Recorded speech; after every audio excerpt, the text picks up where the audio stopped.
Terima kasih Ibu Endang. Assalamualaikum warahmatullahi wabarakatuh. Salam sejahtera untuk kita semua.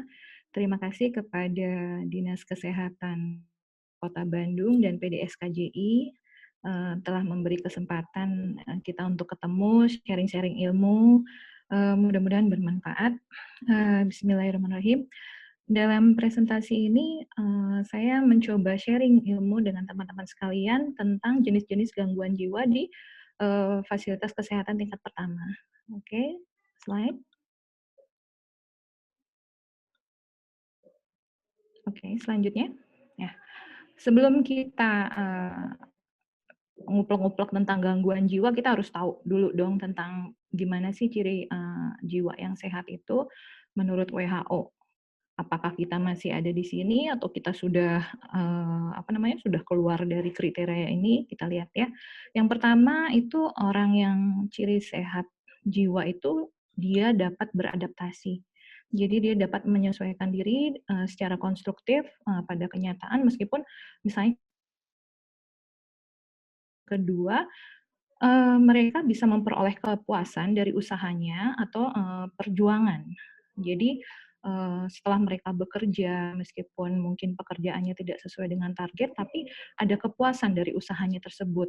Karena biasanya pada pasien dengan gangguan jiwa, mereka banyaknya mengeluh gitu. Saya kurang, saya nggak bisa, saya seperti itu. Terus selanjutnya merasa lebih puas memberi atau menerima. Jadi ibaratnya lebih banyak bersyukur pada saat kita memberi, pada saat kita menerima. Terus selanjutnya lebih bebas secara relatif dari ketegangan dan kecemasan. Jadi pada orang yang sehat jiwa meskipun dia ada masalah atau apa, tegang wajar, cemas wajar tapi tidak berlebihan. Terus dapat berhubungan dengan orang lain dengan saling menolong dan memuaskan. Jadi biasanya pada orang-orang yang sehat jiwanya, kita masih bisa berkomunikasi dengan orang, kita masih bisa berhubungan dengan orang, seperti itu. Biasanya pada orang dengan gangguan jiwa, apalagi gangguan jiwa berat, dia fungsi sosialnya pasti terganggu. Selanjutnya, silakan. Nah, ciri sehat jiwa selanjutnya adalah dapat menerima kekecewaan untuk dipakai kemudian dalam menjadi suatu pengalaman hidup. Jadi kadang-kadang kita merasakan kekecewaan yang sangat dalam gitu. Sebentar ya, agak ribet. Oke, jadi kekecewaan itu pada orang dengan gangguan jiwa biasanya diingat aja terus gitu kan. Nah, itu bedanya kita dengan orang yang mengalami gangguan jiwa. Kalau kita bisa menerima kekecewaan itu meskipun misalnya lama gitu kan, aduh saya kayaknya belum bisa, tapi kita berusaha untuk menerima. Nah, itu adalah suatu proses yang pertahanan mental yang bisa dilakukan oleh orang dengan sehat jiwa. Selanjutnya dapat mengarahkan rasa permusuhan pada penyelesaian yang kreatif dan konstruktif. Jadi kita berusaha untuk menjadi lebih dewasa, bertanggung jawab pada saat kita kesel sama orang, kita nggak suka sama orang, tapi kita berusaha untuk melakukan penyelesaian, gitu kan. Terus selanjutnya mempunyai kasih sayang yang besar. Ya, oke. Selanjutnya.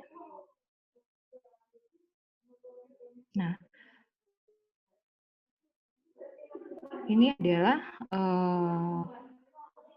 definisi dari gangguan jiwa.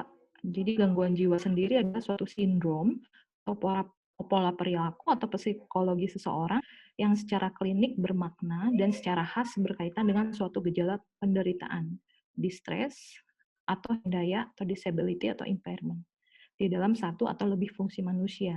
Jadi fungsi manusia di sini maksudnya adalah fungsi kerjanya dia, fungsi perannya dia, fungsi sosialnya dia.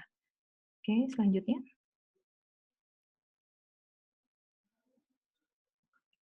Nah, ini saya dapat dari data dari World Mental Health tahun 2018.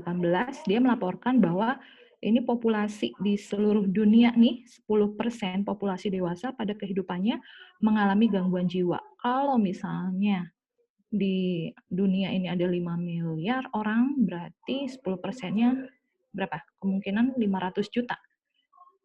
Ya enggak? Yang mengalami gangguan jiwa. 30% kunjungan eh, ke fasilitas primer adalah penderita gangguan jiwa. Ini dari penelitian. Jadi orang yang ke fasilitas primer dengan keluhan apapun ternyata 30%-nya menderita gangguan jiwa. Dan dari 30% itu ternyata 69% datang dengan keluhan fisik. Mereka nggak serta merta dokter saya stres, dokter saya depresi, enggak. Biasanya mereka datang dengan keluhan fisik, dok saya pusing, dok ulu hati saya sakit, dok saya mual, seperti itu. Nanti kita bisa tahu mungkin kalau nggak salah atau ada 2 menit itu kita bisa tahu bahwa keluhan fisiknya mengarah benar-benar fisik atau mengarah ke gangguan jiwa. Oke, selanjutnya.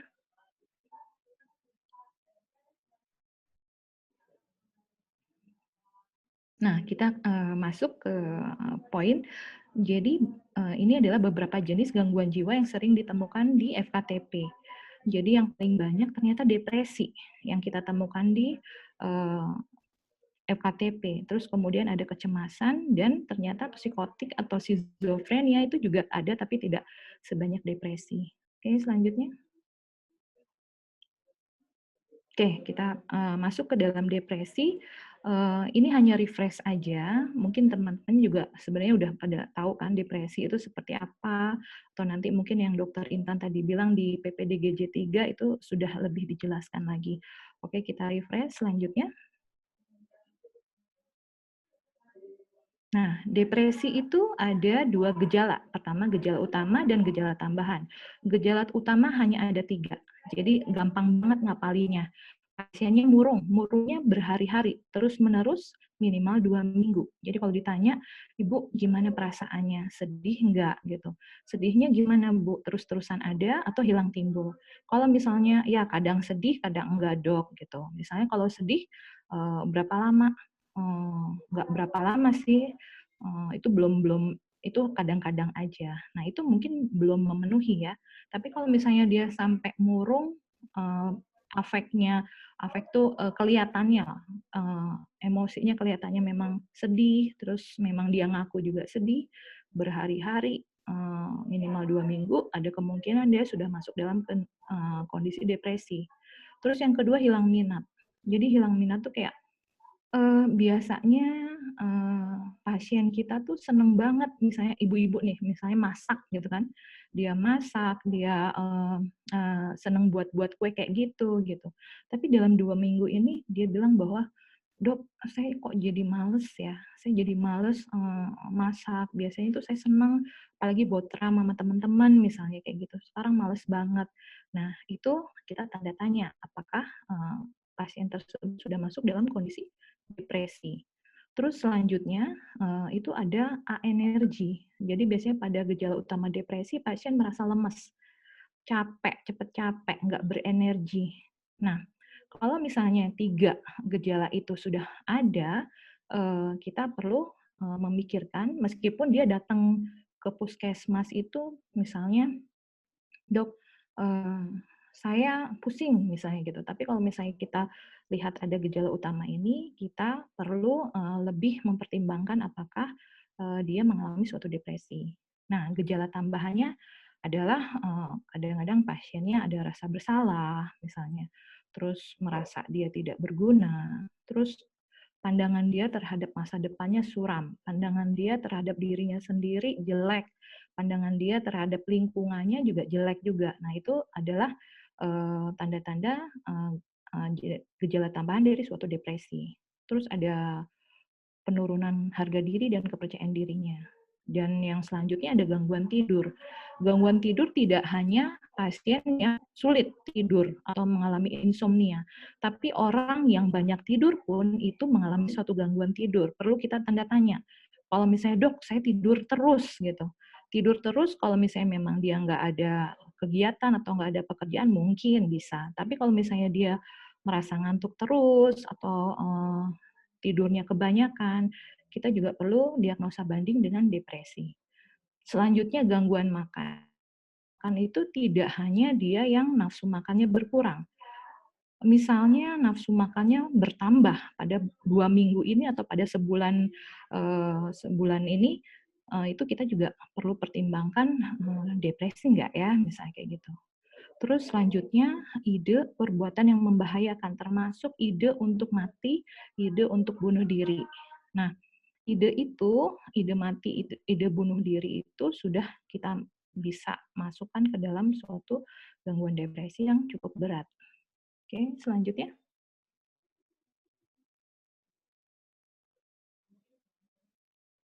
Nah, ini yang tadi saya coba sampaikan adalah pasien depresi itu yang datang ke FKTP biasanya dia mengeluhnya tentang penyakit fisik.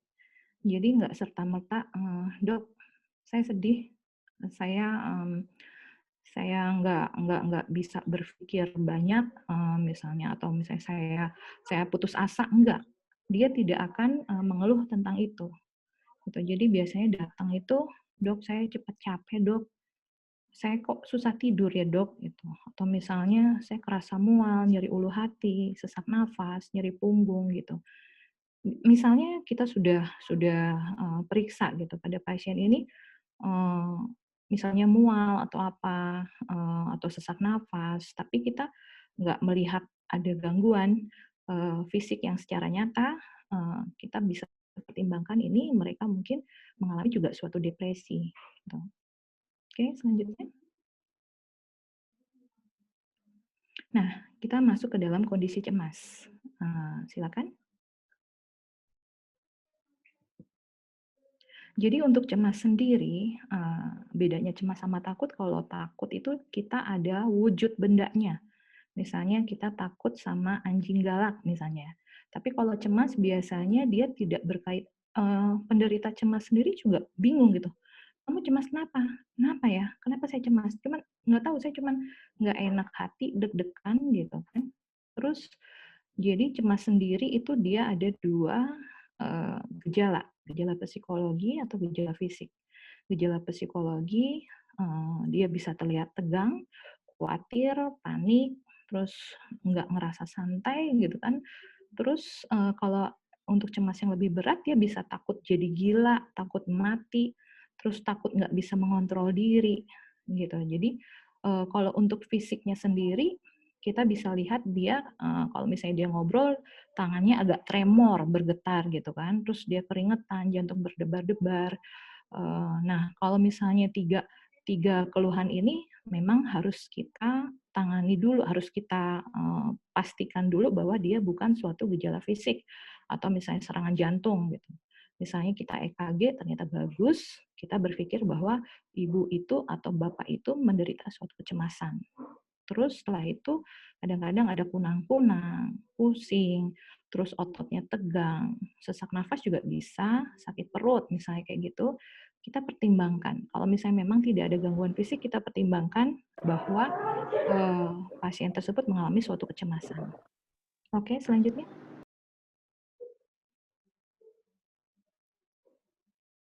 Nah, kenapa sih cemas, perlu kita, pertimbangkan juga, perlu kita perhatikan juga? Karena cemas untuk pasiennya sendiri itu mengganggu pekerjaan, mengganggu sosialnya dia dan kehidupan keluarganya dia. Karena untuk pekerjaan sendiri, orang yang cemas tuh konsentrasinya buyar, gitu.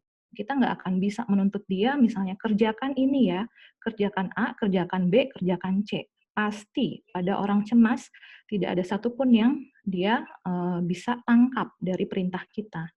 Tapi biasanya kalau misalnya cemas itu, misalnya dia masih dalam kondisi, bisa konsentrasi meskipun tidak banyak, kasih misalnya, biasanya kalau saya, ketemu pasien ini akan saya kasih tugas tugas satu macam aja, tapi yang penting dia selesai, gitu. Jadi kalau misalnya tugasnya bermacam-macam, ada 3 macam aja, pasti dia nggak akan bisa konsentrasi satu pun, seperti itu.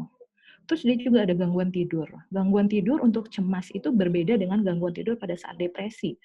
Biasanya gangguan tidur pada orang cemas itu, dia bisa tidur mudah terbangun lagi. Dia bisa tidur lagi, mudah terbangun lagi. Jadi dalam satu malam itu mungkin dia bisa bangun 3 sampai 4 kali atau bahkan 5 kali. Seperti itu. Dan biasanya lebih sensitif. Jadi orang yang cemas itu misalnya kalau misalnya kita, "Kamu bisa nggak ngerjain ini?" Terus, atau mungkin misalnya bahasa kita agak tinggi, dia akan lebih sensitif, lebih cepat marah lagi. Dan untuk tenaga kesehatan, pada saat kita bertemu sama pasien cemas, tolong dipahami bahwa keluhan-keluhan mereka itu bagian dari gejala, bukan dibuat-buat. Misalnya kita dapat dari keluarga, ah itu acting aja dok, gitu. Itu pengen cari perhatian aja. Enggak. Jadi orang dengan gangguan cemas tuh benar-benar dia merasakan suatu perasaan yang enggak jelas. Kalau misalnya bahasa Sunda enggak puguh gitu kan. Terus dia nggak tahu harus seperti apa, pikirannya dia. Kalau zaman sekarang namanya overthinking gitu kan, disertai juga dengan keluhan fisik, tangannya bisa gemetaran, jantungnya deg-degan terus, seperti itu. Dan cemas biasanya dia bisa timbul dalam kondisi serangan panik. Serangan panik tuh hampir kayak serangan jantung. Jadi biasanya orang dengan serangan panik dia akan mengalami suatu agorafobia. Agorafobia adalah suatu kondisi, suatu keadaan yang dia nggak bisa keluar keluar menemui keramaian atau apa karena dia takut tidak aman. Terus selanjutnya bisa dalam berbentuk kondisi kecemasan menyeluruh atau misalnya bahasa Inggrisnya GAD, Generalized Anxiety Disorder, atau juga bisa dalam OCD. Mungkin kita udah tahu ya, OCD itu Obsessive Compulsive Disorder, di mana orang akan berkali-kali melakukan suatu perbuatan atau pikiran karena dia merasa tidak nyaman, gitu. Seperti itu. Terus selanjutnya adalah kecemasan yang menyertai gejala fisik tertentu. Apalagi zaman sekarang, kecemasan ini yang terakhir ini, itu banyak saya temukan pada pasien saya. Jadi biasanya pasien baru datang, "Pak, ada masalah apa, Pak?" "Ini dok, saya batuk sama sesak dok." Seperti itu. "Saya COVID bukannya dok?" Misalnya kayak gitu kan. Terus, "Bapak udah periksa belum ke dokter atau apa?" "Eh, saya udah periksa, saya cuma dikasih obat ini," gitu. Terus, "Udah di-rapid belum atau di-swab belum?" "Udah dok, negatif. Tapi batuknya ini dok, saya jadi nggak bisa tidur." Nah, kecemasan-kecemasan itu bermunculan pada saat pandemi ini gitu. Jadi saya beberapa pasien bahkan sekeluarga, suaminya, istrinya, anaknya gitu, yang dia misalnya pulang dari rumah saudaranya dengan kondisi agak meriang atau apa, mereka sudah panik, mereka nggak bisa tidur apa segala macam seperti itu. Atau misalnya kecemasan, misalnya pada pasien yang dia ada benjolan, misalnya kayak ada benjolan di leher. "Aduh dok, ini jangan-jangan kanker ya dok? Gimana dok, saya nggak apa, saya jadi cemas dok, saya nggak bisa tidur." Nah, itu pahami bahwa itu memang gejala cemasnya mereka, bukan mereka pengen diperhatiin atau apa, tidak, seperti itu. Oke, selanjutnya. Nah, selanjutnya kita masuk ke dalam psikotik, itu psikotik adalah suatu gangguan jiwa yang cukup berat. Oke, selanjutnya. Nah, psikotik itu, pasien psikotik mengalami pertama kesulitan menilai realita. Jadi, menilai realita tuh misalnya, kalau ada beberapa orang misalnya dia punya masalah ekonomi misalnya kan, bahwa dia, dari pekerjaannya dia dipecat, terus dia nggak punya uang sehari-hari gitu. Jadi, kadang-kadang pasien yang seperti itu, eee, memikirkan bahwa dia dipecat tuh, "Oh, saya dipecat, bukan karena saya nggak mampu bekerja, tapi ada orang-orang yang, sirik sama saya," misalnya kayak gitu. Jadi menilai realitanya pun, memang ada gangguan gitu. Atau kadang-kadang sudah masuk dalam kondisi waham misalnya, "Saya nggak dipecat kok, saya, misalnya saya sekarang malah diangkat jadi direktur," atau apa segala macam. Itu ada terjadi gitu kan. Terus tilikan diri yang jelek tuh, "Saya nggak sakit apa-apa kok Dok, saya cuman gangguan tidur aja, saya nggak gila," gitu kan. Tilikan diri yang jelek itu berhubungan nanti dengan, kepatuhan dia minum obat. Biasanya pasien dengan tilikan diri yang jelek, dia susah banget minum obat, ya. Itu nanti, mungkin di obat ada, tapi tadi saya lihat, dari presentasi Dokter Intan, kita sudah punya, di Dinkes Kota Bandung tuh ada injeksi long acting. Ada Sigzonoad dan ada Haldol Decanoat. Nah, biasanya pasien-pasien dengan tilikan diri yang jelek bisa tuh kita pakai itu. Jadi meskipun dia nggak mau minum obat, tapi bisa kita suntik sebulan sekali. Terus selanjutnya orang psikotik tuh mengalami penurunan fungsi kerja, fungsi peran, dan fungsi sosial. Fungsi kerjanya misalnya, kita lihat, ini misalnya ada teman-teman kita, misalnya yang dia sudah mulai gangguan, tiba-tiba kok kerjanya ibu itu tadinya bagus loh, kok sekarang udah mulai agak terganggu ya, jadi agak males ya. Terus udah gitu sosial. Tadinya kalau misalnya kita ngobrol ada obrolan yang enak atau misalnya dia bisa berkomunikasi dengan orang. Kenapa sekarang kok mulai menarik diri? Terus selanjutnya peran gitu kan. Biasanya tuh ibu itu tuh misalnya dandan atau apa, kok sekarang kerudungnya itu-itu aja ya, kok bajunya agak kusut misalnya, seperti itu juga bisa. Oke, selanjutnya. Nah, untuk psikotik sendiri ini gejalanya ini biasanya ada gejala halusinasi, ada waham, ada tadi seperti penurunan fungsi kerja, sosial, dan peran. Untuk halusinasi itu kita harus ingat bahwa halusinasi berkaitan dengan panca indera. Kalau anak-anak sekarang misalnya, lu halu banget sih gitu. Halunya mereka tuh beda gitu. Halunya mereka tuh kadang-kadang halunya kayak gimana sih? Iya dok, kalau misalnya saya pengen punya pacar kayak misalnya artis Korea, misalnya K-pop atau apa gitu kan, ih halu deh lu gitu kan, misalnya kayak gitu. Halusinasi bukan seperti itu. Halusinasi adalah sesuatu gangguan persepsi yang dia berhubungan dengan panca indera. Jadi halusinasi ada halusinasi dengar, itu kan panca indera telinga. Halusinasi lihat, ada panca indera mata, halusinasi raba, halusinasi cium, seperti itu. Kalau waham sendiri adalah, waham itu sebenarnya suatu kepercayaan yang salah, yang dia dipertahankan oleh si pasien dan nggak bisa dikoreksi. Itu namanya waham. Kalau misalnya kita bilang, Bapak, Ibu, ada ini nggak ada keluhan misalnya curiga ke orang-orang. Oh iya dok, saya curiga banget itu sama tetangga saya tuh mau ngejahatin saya dok, kayak gitu kan misalnya. Oh ini waham curiga, belum tentu. Kita harus patahkan dulu gitu kan. Bu, emang ibu ada bukti nggak tetangganya ibu tuh mau ngejahatin ibu? Ada dok, ada. Jadi kata kata suara-suara yang di telinga saya tuh kadang-kadang si itu tuh jahat banget sama saya dok. Dia mau merencanakan sesuatu supaya keluarga saya hancur misalnya kayak gitu. Setelah kita tanya berkali-kali, kita patahkan berkali-kali, dia tetap kekeh dengan dengan wahamnya tersebut atau dengan kepercayaan tersebut, itu baru kita sebut waham. Karena gini, kadang-kadang ada misalnya saya punya pasien, dia selalu mencurigai bahwa suaminya selingkuh misalnya, kayak gitu kan. Nah, pas saya tanya memang suaminya selingkuh hampir 2 kali. Kalau menurut saya wajar kalau misalnya seorang istri kemudian akhirnya curiga, misalnya suaminya pergi kemana atau apa. Nah, itu sebenarnya bukan waham. Nah, itu nanti akan terapinya akan berbeda dengan kalau misalnya memang dia waham atau mengalami suatu gangguan psikotik seperti itu. Nah, gejala selanjutnya seperti yang tadi sudah katakan ada penurunan fungsi kerja, sosial, dan peran. Oke, selanjutnya.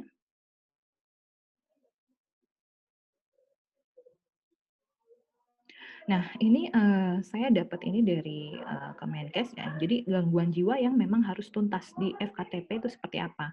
Seperti yang tadi Dokter Intan bilang berkaitan juga dengan kompetensi dokter umum. Oke, selanjutnya. Nah, di sini ada 5 diagnosa yang memang dikerjakan di FKTP. Yang pertama insomnia, kompetensinya 4A. Nanti kita lihat kompetensi 4A itu seperti apa. Demensia. Nah, demensia ini masuk sekarang. Demensia adalah suatu kondisi gangguan kognitif biasanya pada lansia, tapi ternyata sekarang usia 35 tahun pun sudah ada demensia. Biasanya misalnya pasien-pasien kalau pasien stroke juga bisa mengalami suatu demensia. Nah, itu harus dikelola oleh harus bisa dikelola oleh FKTP gitu kan. Karena dia kompetensinya untuk dokter umum 3A.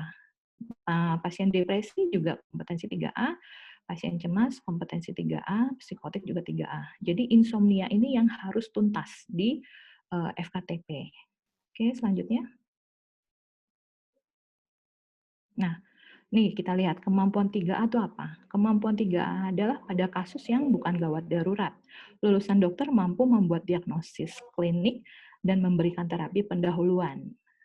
Terus sudah gitu mampu menentukan rujukan yang paling tepat bagi penanganan pasien selanjutnya dan juga mampu menindaklanjuti sesudah pasien kembali dari rujukan. Itu yang harus dilakukan oleh teman-teman dokter di FKTP. Oke, selanjutnya. Nah, untuk 4A sendiri, lulusan dokter mampu membuat diagnosis klinik dan melakukan penata laksanaan penyakit tersebut secara mandiri dan tuntas. Jadi tadi 4A-nya baru insomnia ya. Oke, selanjutnya. Nah, ini agak saya senggol dikit tentang ICD-10 karena biasanya BPJS tuh dia mainannya masih ICD-10. Ya kan? Apa aja sih yang diagnosa yang tercantum dalam ICD-10? Oke, selanjutnya. Nah, seperti tadi Dokter Intan bilang, di PPDGJ 3 atau misalnya di ICD-10 ini, untuk diagnosis jiwa itu dia ditulis secara hierarki.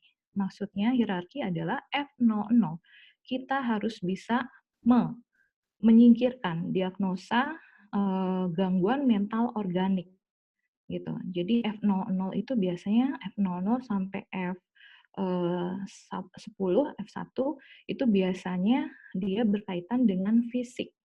Jadi gangguan mental organik termasuk di dalamnya ada delirium. Delirium adalah suatu gangguan dengan kesadaran berkabut dan itu biasanya disebabkan oleh non-jiwa. Mungkin dengan dia ada trauma kapitis, mungkin dengan dia ada SOL atau apa gitu. Jadi ciri khas di delirium adalah kesadaran berkabut. Dia biasanya pagi-pagi bagus. Udah mulai sore dia udah mulai ngaco lagi. Besok paginya bagus lagi seperti itu. Jadi kalau misalnya untuk puskesmas yang ada tempat perawatan, mohon diobservasinya tidak hanya 2 jam. Kalau 2 jam biasanya kita tidak menemukan.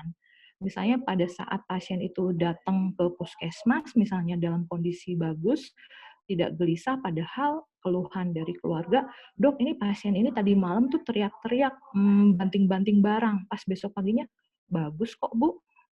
Jadi biasanya kita bekerja sama aja dengan keluarga, tolong dilihat gangguannya seperti apa gitu.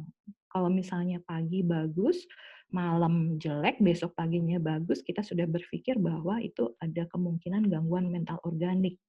Nah, kondisi seperti itu lebih baik kita rujuk ke rumah sakit umum yang mungkin ada dokter spesialis penyakit dalam atau neurologi berdampingan dengan dokter spesialis jiwa seperti itu. Gangguan mental organik selanjutnya adalah tadi demensia, kepikunan, gitu kan.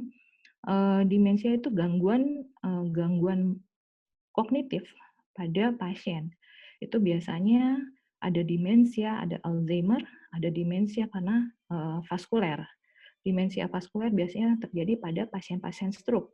Jadi kalau misalnya dokter-dokter, Bapak Ibu sekalian di puskesmas punya misalnya pasien pasca stroke, tiba-tiba 3 bulan berikutnya, kok pasiennya udah mulai ini ya dok, suka wandering itu keluyuran. Pasiennya keluyuran, mudah marah, terus pasiennya sering curiga. Nah, itu kita bisa apakah ini ada demensia ya, seperti itu.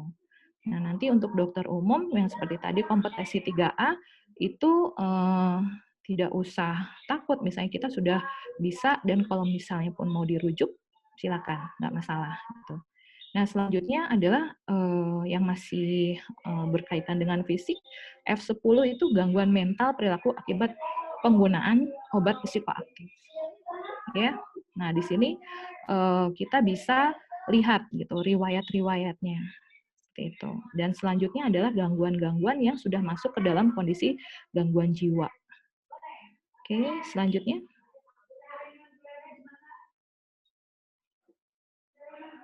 Nah, ini masih berlangsung tadi ya. Jadi F untuk jiwa di ICD-10 atau di PPDGJ, kalau PPDGJ udah pasti jelas. Untuk di ICD-10, diagnosa jiwa itu di huruf F. F00 sampai F99 seperti itu. Oke, selanjutnya. Oke, mungkin itu yang bisa saya paparkan dalam kesempatan ini. Mangga, kalau misalnya kita mau diskusi, kita nanti diskusi di di jam-jam diskusi. Oke, terima kasih. Mudah-mudahan bermanfaat. Assalamualaikum warahmatullahi wabarakatuh. Waalaikumsalam warahmatullahi wabarakatuh.